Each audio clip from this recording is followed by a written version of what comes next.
Hi everyone, we're going to start a brand new unit today. It's called the normal distribution, and it's referenced as chapter 5. So anything you see with a 5 in it is for this unit.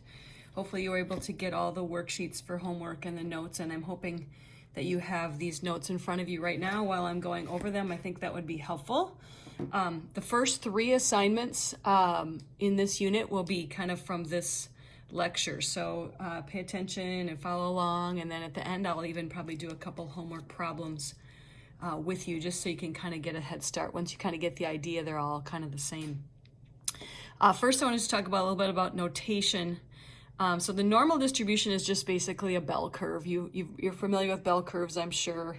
Teachers grade on curves, you've heard of those before, but it's basically a perfectly symmetric one peak graph. And so that's what this capital N stands for, normal.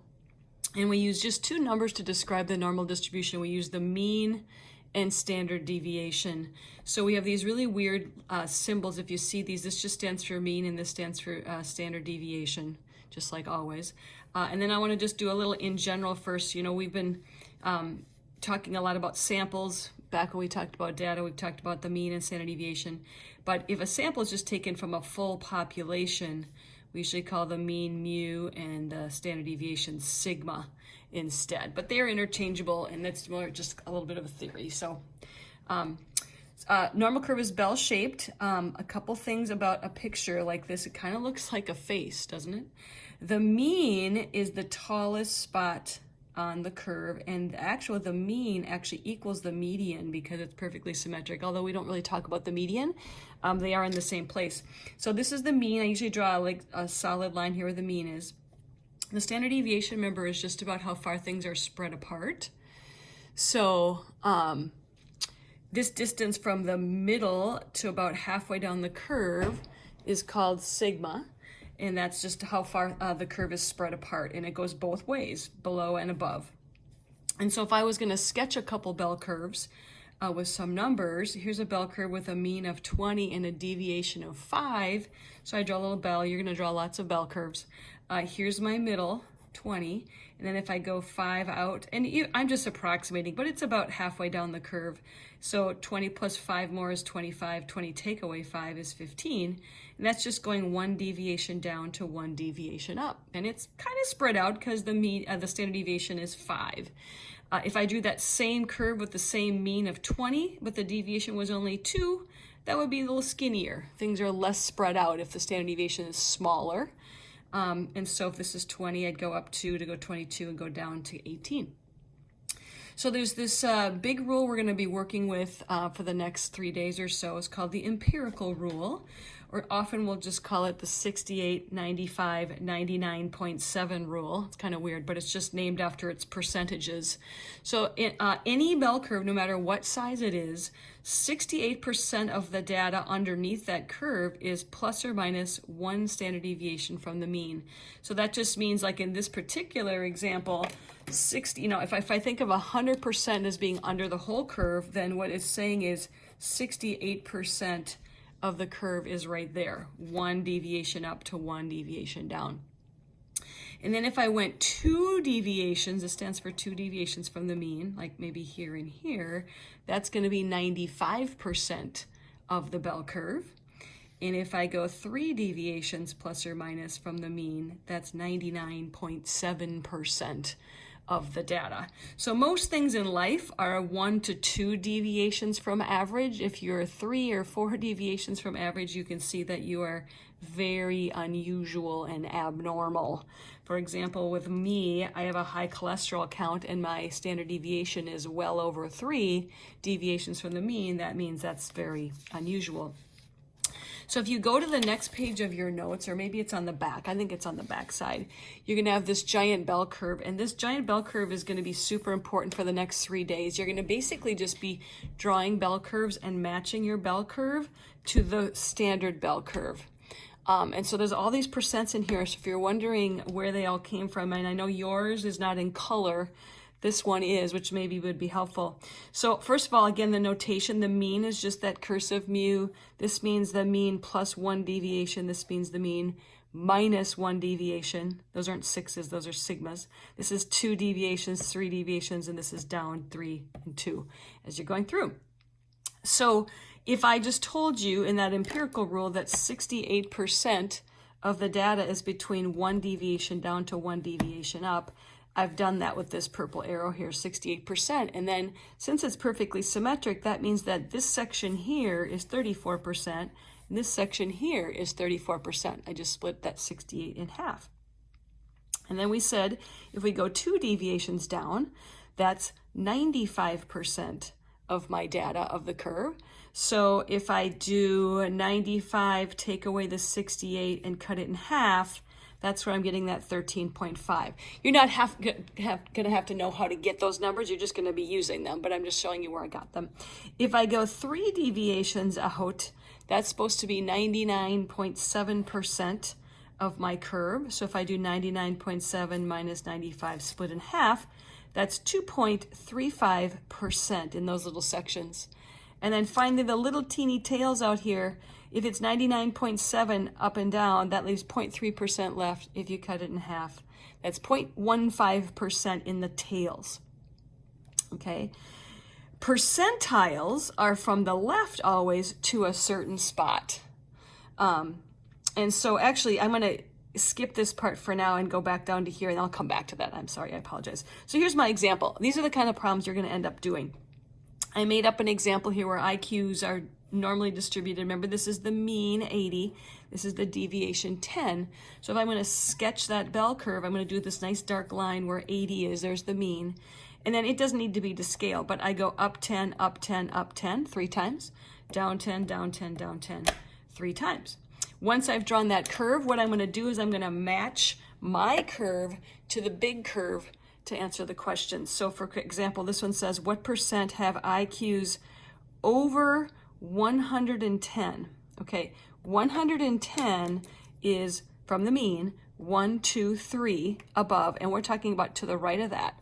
So if you go to the big bell curve and go to the mean, and you go 1, 2, 3, to the right of that is just that tiny 0.15%. That's where I got that answer from.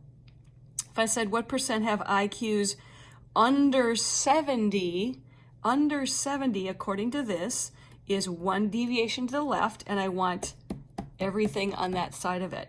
So if I go to the big bell curve, I go 1 deviation down, and I want those, all of those together, added up, that one, and that one. And that's where I got 16%.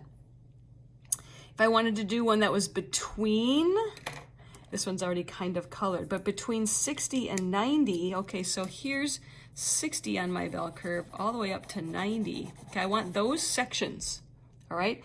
So 60 is 2 down, 1, 2, to 1 up. 90 is 1 up. So really what I want on my bell curve is that, 2 down to 1 up. I'm gonna use my hands a lot here. So here's my mean. If I go 2 down to 1 up, I would add those 3 red percents, 34, 34, and 13.5 to get that answer, which is 81.5. And then my last one here, what IQs between 70 and 80, I'll draw this one darker, between 70 and 80 is right there. 80 is in the middle exactly. This is just 1 down. So if I go to the middle exactly and I go 1 down, we're answering there at 34%. So we're going to be doing a lot of sketching bells and matching it to the big bell curve. And then I just snuck in here, percentile is a little bit different. Percentile is always from the left side to that spot. So if I said, what percentile is an IQ of 80 according to this picture here, 80 is right in the middle. So from the left up to there would be 50%, the 50th percentile. If I want to know what percentile an IQ of 60 was, 60 is 2 down, okay? And I want to add up all the percents up to there. So if I go to my big bell curve and I go 2 down, I want to add up the percents, just those 2 right there. That's all I'm going to add, which should be 2.5%, which makes sense. If your IQ is 60, you're going to be in the lower percentiles. If I want to know an IQ of 100, 100 according to this is right here. It's 2 up, and it's percentile. So I'm going to add all the percents from the left side all the way up to 2 above the mean. So if I go here, Here's my mean, 1, 2. I'm going to add up all of those percents, or I could do 100 minus the others if I wanted to, but I get 97.5%. So if you want to pull out, I've got the first 2 homeworks, I just would do a little bit with you on it. The first homework is just doing some sketching and practicing sketching and locating where the mean is. But I want to do the first one on the back just as a setup, just so you can kind of see it. So here's number 6 on our first homework assignment. It says, assuming that the heights of women are normally distributed with a mean of 65 and a standard deviation of 2, draw a curve. So you're going to draw these bell curves when you're doing these problems, and what I want you to do is make a really nice dark middle. The middle is 65, so I can see it really well, and then the deviation's 2, so I want you to go 3 up and 3 down, and it doesn't have to be to scale. Just go 3 deviations up and 3 deviations down. If I add 2, that's 67, 69, 71. If I take away 2, 63, 61, 59. Kind of ran into the questions here, but there's my bell. So I can answer all 5 questions that I've got for this problem. This one says, what percent are taller than 65? Well, you probably can tell that by looking. 65 is the middle. What percent is taller? 50%. I'll put that answer over there. 50% for that one because it's above. Shorter than 65, well, that's still 50% because 65 is in the middle. But then my next one says between 63 and 67. So 1 down to 1 up. If I go back to my big bell there, 1 down to 1 up is 34 and 34, which is 68%. If I ask between 61 and 67, though, that's a little bit harder. 61 is 2 down, 67 is 1 up. So on your big bell, you would go over to that note sheet and you'd add up this section, and this section to do that. So that's a 34, a 34, and a 13.5. So we would get 81.5% for that one. And then shorter than 61 would be to the left of that, and we'd add these sections up together. So I would go down to 2 deviations, and I would add those up, and that comes out to 2.5%. So hopefully you can do the next 2, 7 and 8, and then the front side of that. And I also want to pull up the second homework, mainly because this table gets confusing for people. Otherwise, it's review. It's a lot of the same as the first assignment, but this table is a little tricky. So here's my mean, here's my standard deviation for different things. They just want you to basically take away 1 standard deviation, 2 standard deviations, and 3 standard deviations. This is that empirical rule. So if my mean is 65, it says 68% of the data falls between. So if I take away 2.5 and add 2.5, that gives me my answer. So if I take it away, 65 minus 2.5 is 62.5. And if I add it, I get 67.5. And then in this slot, I'm supposed to take another 2.5 away and add. So that gives me 60 to 70 if I take it away. And then I'm supposed to do it one more time. So now I'm at 57.5 to 72.5. So you just take 1 deviation away, add it, take 2 away, add 2, take 3 away, add 2. This, by the way, is a 0.2, hard to read, 0.05. The rest of the homework is very similar. They're going to ask you to draw a big bell and answer the questions from there. So hopefully that's a good start. Feel free to email me any questions that you might have. The answer keys are available on my website under the forms at the very bottom. Look for Regular Stats Answer Keys, Chapter 5. Thanks.